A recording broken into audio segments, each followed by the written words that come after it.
Assalamualaikum warahmatullahi wabarakatuh. Waalaikumsalam warahmatullahi wabarakatuh. Bismillahirrahmanirrahim. Alhamdulillahirabbil alamin. Wassalatu wassalamu ala asyrofil anbiya'i wal mursalin, amma ba'du. Yang terhormat pendiri Yayasan Al-Wataniyah Ustadz Haji Nimat, Dr. Andas Haji Nimat dan keluarga besar beliau. Yang terhormat para guru yang terlibat dalam kegiatan Al-Wataniyah, Sada Hajah Kampus Sada Hajah Zubaidah beserta anak mantu beliau, Sada Kalimah, siapa ya? Kalimah Wajib Salimnya Kalimah.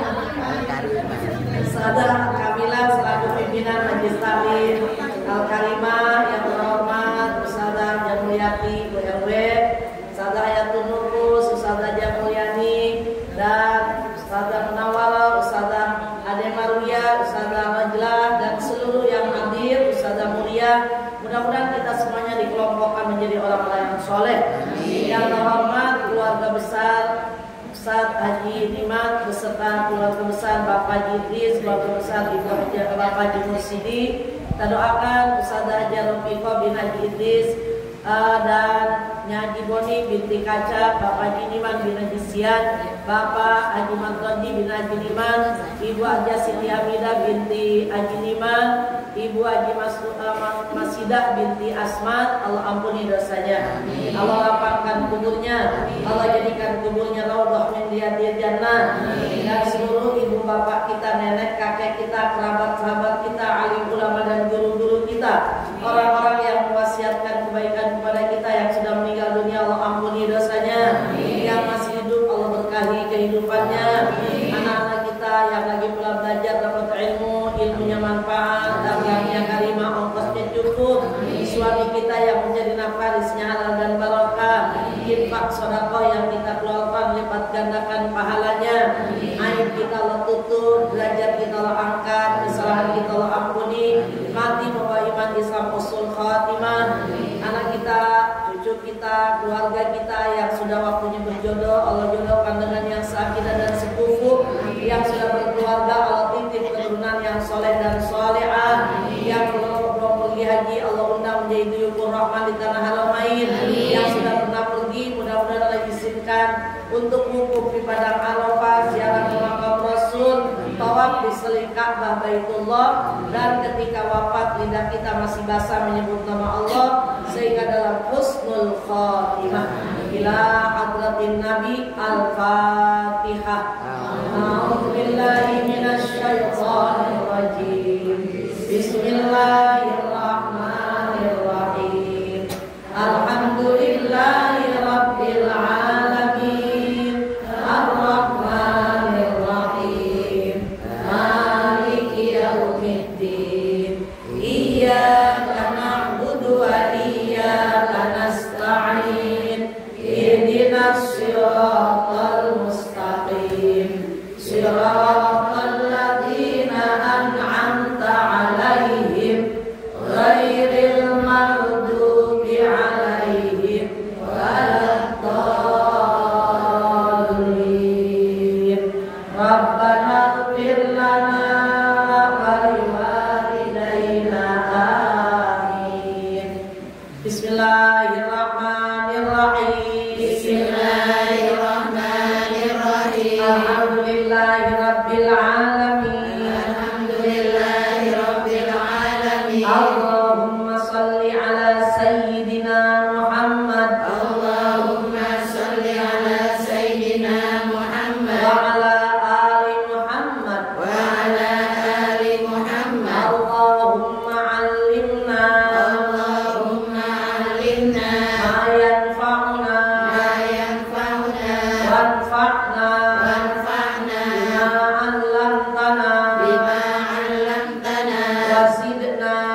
salihin. Allahumma habib ilainal iman zayyinhu fi qulubina wa karrih ilainal kufra wal fusuqa wal isyan waj'alna minar rasyidin. Wa sallallahu ala sayyidina Muhammadin wa ala alihi wa sahbihi ajma'in. Walhamdulillahi rabbil alamin. Terima kasih kepada ibu-ibu. Kita lanjutkan pembacaan kita hadis Arba'in Nawawi, hadis yang ke-7. An Abi Ruqayyah. Ibu Haji Khadijah mana ya? Biasanya datang terus gitu. Sampai apa enggak? Haji Khadijah mantunya Bu Janul. Iya, hari juga di rumah kan. Oh, gitu. Enggak, takut sakit aja soalnya udah mulai rajin banget tuh. Di mana aja ada dia. Aja di Iya. Hah? Maisa. Sakit.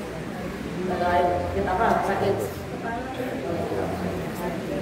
Bismillahirrahmanirrahim. Al-haditsus sabi'u. An Abi Ruqayyah Tamim ibn Ausin Ad-Dari radhiyallahu anhu anna nabiyya sallallahu alaihi wasallam qala ad-dinun nasihatu qulna liman qala lillahi wa likitabihi wa lirasulihi wa li a'immatil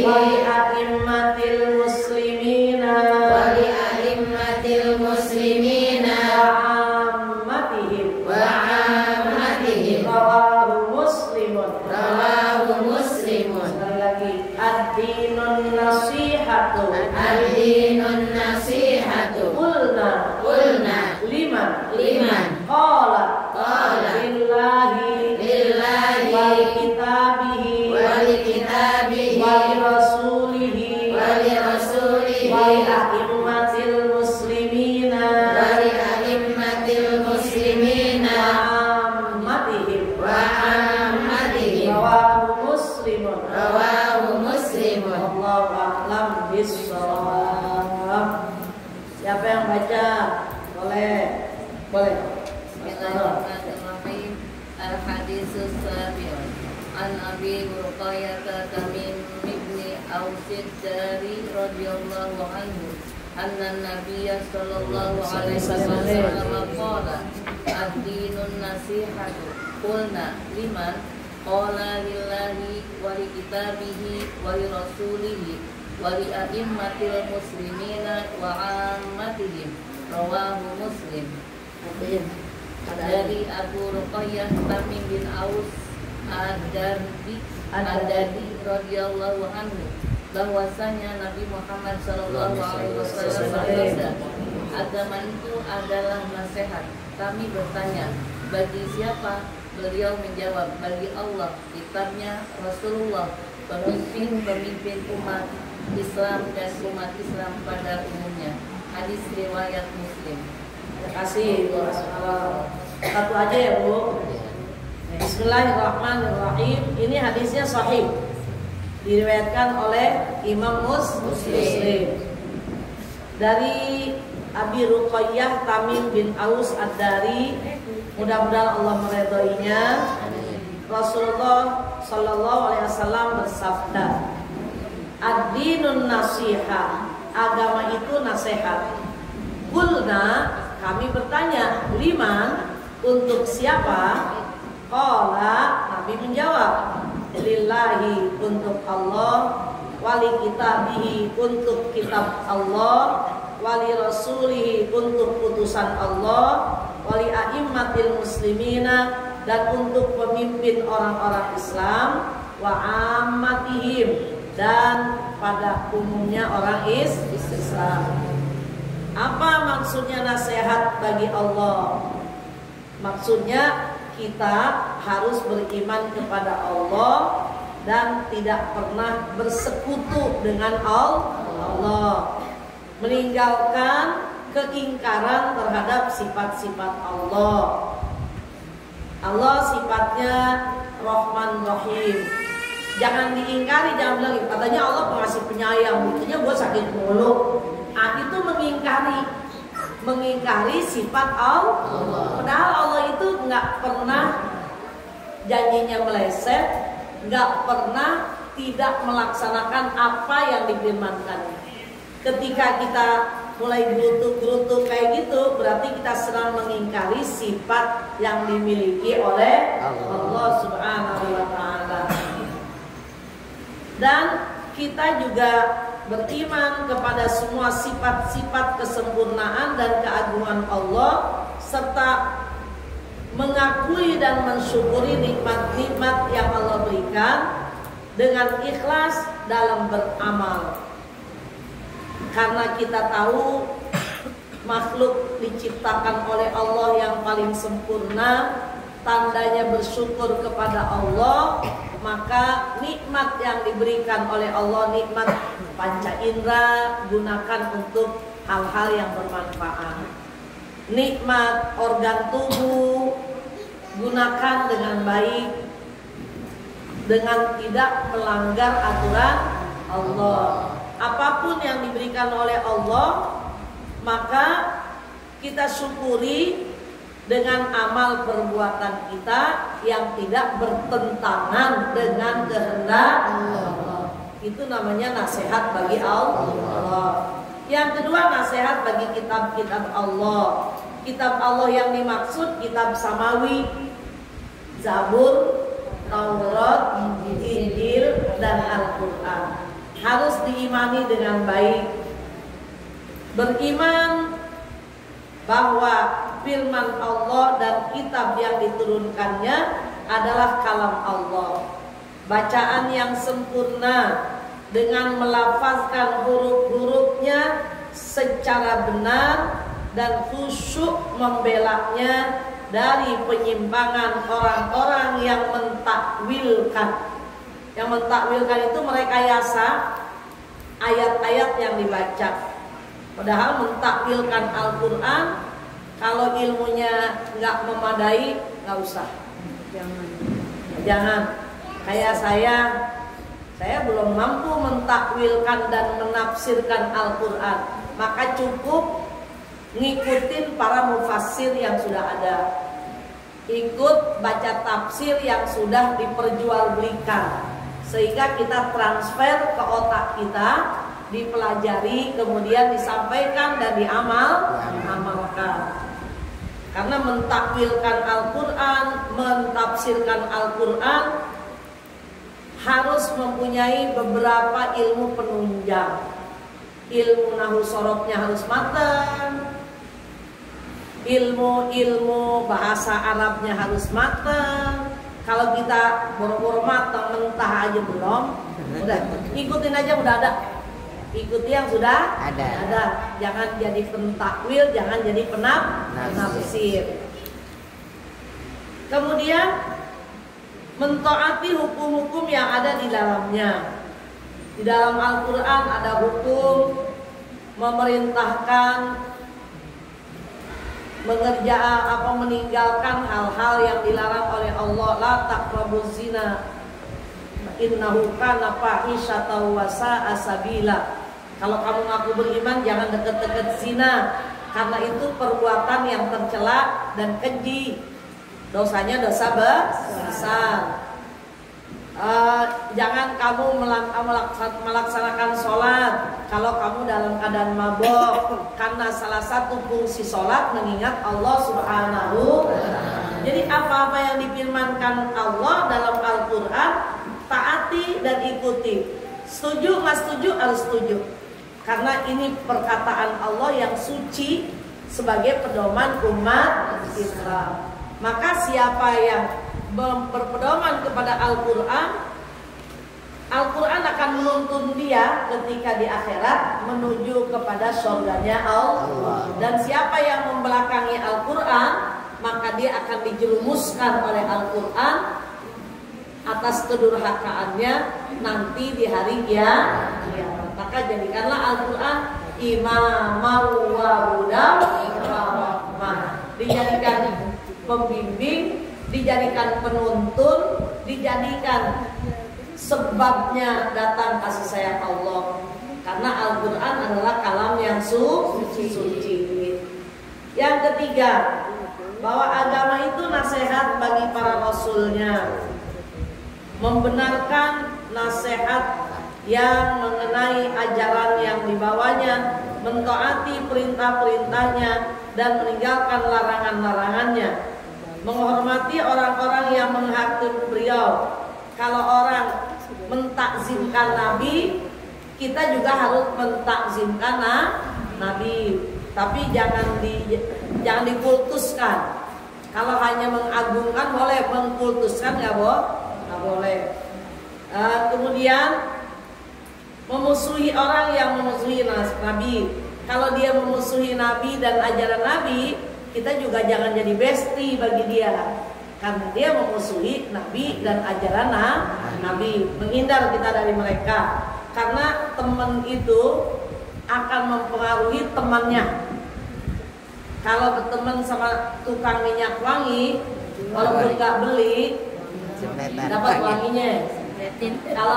Kalau berteman sama pandai besi, yang tukang bikin golok segala macam di tempat besinya, walaupun kita nggak beli golok, kena bolongnya. Bajunya kepercikan api sehingga rusak. Itu perumpamaan betapa berpengaruhnya teman yang kita bergaul dengan. Hanya pilih-pilih, jangan salah milih teman. Kalau kira-kira gara-gara berteman sama dia kita jadi malas ibadah, udah jangan berteman lagi dah. Kalau kira-kira kita berteman sama dia jadi jalan mulu, stop dah. Iya benar. Ngajaknya ke mall mulu, punya duit kagak. Ke mall, bikin cuci mata, habisin waktu aja. Itu yang kayak gitu jangan jadi bestie tuh. Jangan diikutin karena akan terpengaruh.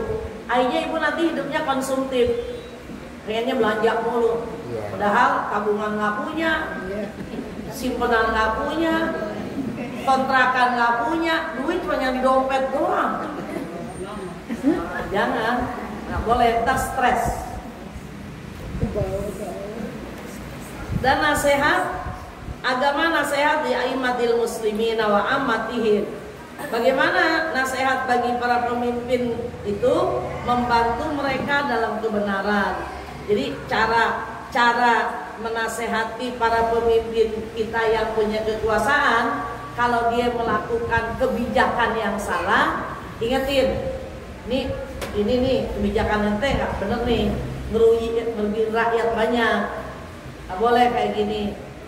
Habis sudah ketok palu kan ada revisi aja. Kalau kebetulan temennya orang gede, kita tahu. Kalau berani, nggak berani orang tiap bulan dikasih 1 juta buat keperluan majelis taklim. Loh, jangan gara-gara duit kejepit ibu. Nah, yang salah tetap salah, nggak boleh. Jadi cara mengingatkan para pemimpin orang-orang yang Islam itu, ketika dia melakukan kelalaian, diingatkan bahwa itu perbuatan zolim karena merugikan rakyat kecil. Ini sekarang orang-orang yang banyak rekeningnya di bank lagi diblokir. Saya kena. Lagi diblokir. Oh enggak, itu yang ikut judol. Oh iya. Kita enggak, kalau rekening kita aman. Itu yang pada ikut judol. Yang nggak ada Iya, transaksi. yang banyak transaksi. Saya mah jarang transaksi pakai bank. Saya cash. Paling transaksi pakai bank. Yang dipendam saja. Yang duitnya dipakai-pakai. Yang dia diam.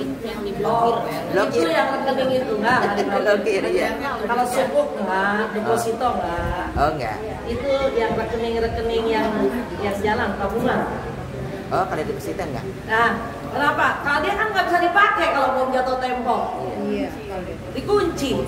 Sukuk, obligasi kunci. Itu yang di rekening-rekening yang itu biasa. tabungan biasa yang bisa kapan aja dipakai. Tapi nggak dipakai. Nah, tapi nggak dipakai, blokir.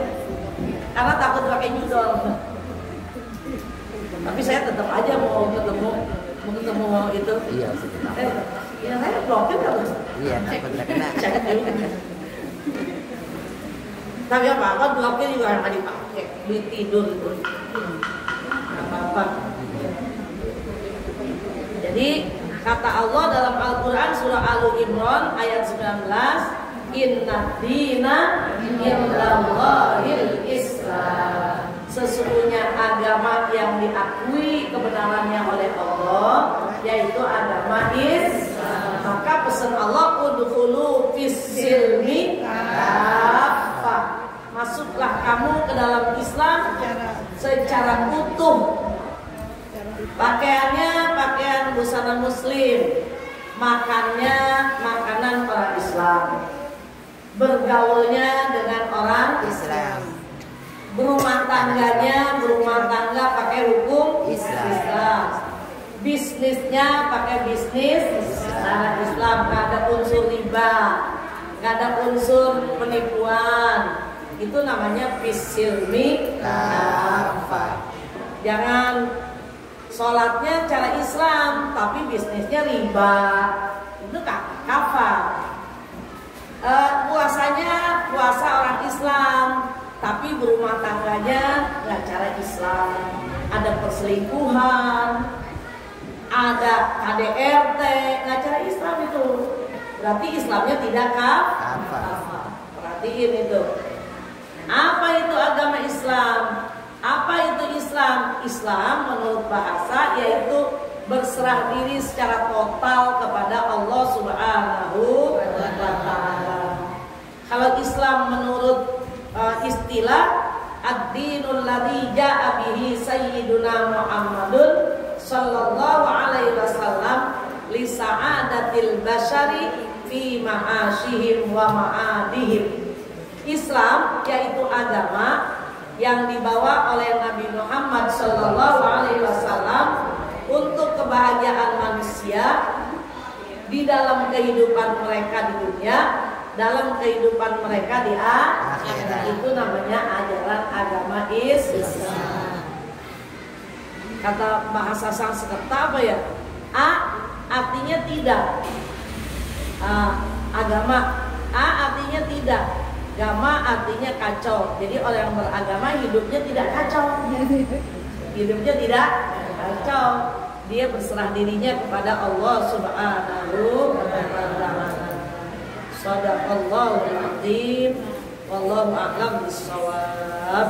Dan agama Islam itu adalah agama samawi yang diturunkan oleh Allah kepada para nabi, khususnya Nabi kita Muhammad sallallahu alaihi wasallam. Tandai besok hadis ke-8. Udah pada pegang karcis? Udah pesen baju? Perlu itu dagang? Kalau nggak ditawar-tawarin saja kagak ada omong-omongannya.